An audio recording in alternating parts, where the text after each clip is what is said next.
Yes, hello everyone. Para po ito sa mga nagtatanong pa din kung paano ba i-delete ang mga copyright natin na videos or mga may violations natin na videos at kung saan ba ito makikita. Panoorin nyo ang video na to. So, andito na tayo sa mismong profile natin, guys. So, i-back ko muna ito. So, pag ganyan na po yung bubungad sa mga mukha natin, charot, is scroll down nyo lang yan. Then, i-click natin itong support inbox.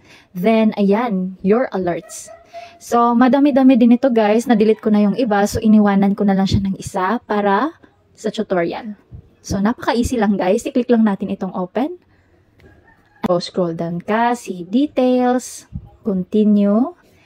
Continue ka lang. Pag andito na po tayo, ayan, remove video po. Ito yung mga pinaka-rason bakit bumabagal tayo ma-monetize, guys. Then, ito din yung mga reason bakit ang kokonte ng mga views ng mga videos natin. Hindi natin alam ano ba yung problema talaga. So, isa din to sa mga problema, guys. So, ayan, i-click natin ito. So, delete. Okay, your video was removed na. Okay, so, ayan, review natin ulit. Support inbox, your alerts. So, mawawala lang yan mamaya. Medyo mahina kasi yung net ko. So, ayan. Clean na yan lahat. So, gawin nyo na, guys, para malinis na yung mga accounts ninyo. So, thank you so much for watching, guys. Sana nakatulong po ito. Follow me for more. Bye!